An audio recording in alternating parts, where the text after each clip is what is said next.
Mojmírovce sú obec s bohatou históriou, na ktorú môžeme byť pravom hrdí.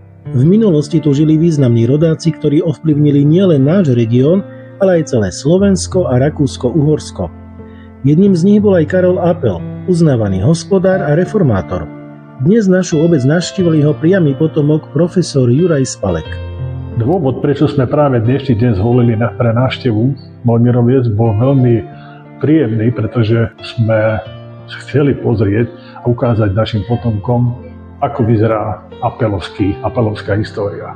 Jedna vec je pozerať si veci niekde doma v albume alebo na internete, lepšie je to pozrieť in natura priamo v múzeu.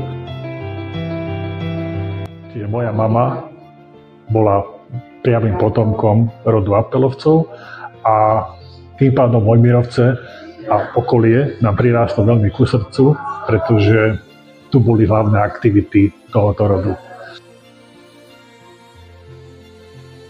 Regionálne múzeum v Mojmirovciach pred pár rokmi zorganizovalo výstavu Slávne rody Mojmiroviec.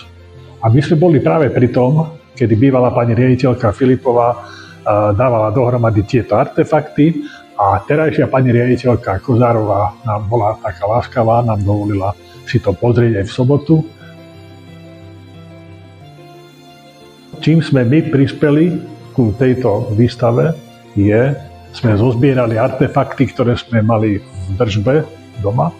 A to vidíte na tomto paneli. Tu nám vidíte fotografie príbuzných z rodu Jozefa Appela.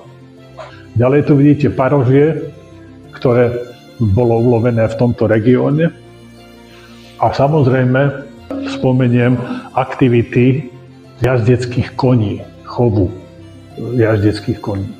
A najslávnejší z tých koní bol arabský plnokrvník Tajar, sa volal, tu je hore na tomto obraze, ktorého práve, teraz neviem, či Jožef alebo Karol Appel doviezol z arabského polostrova sem a jeho kostra, vypreparovaná, sa dneska nachádza v múzeu vo Viedni ešte. Ďalší artefakt, ktorým sa chcem popíšiť, lebo pochádza z našej vetvy, je tento lodný kufor, cestovný kufor, ktorý používal Karol Appel. Hlavne dokázané je, že cesta do Londýna. Mojmirovce majú jednu obrovskú výhodu v tom, že mali šťastnú ruku na výber starostov.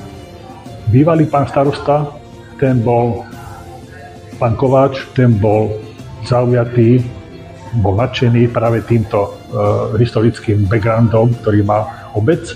No a terajší pán starosta Pálka je skvelý v tom, že pokračuje v tomto diele a aj má záujem na tom, aby sa verejnosť dozvedela o tom, aká je história obce.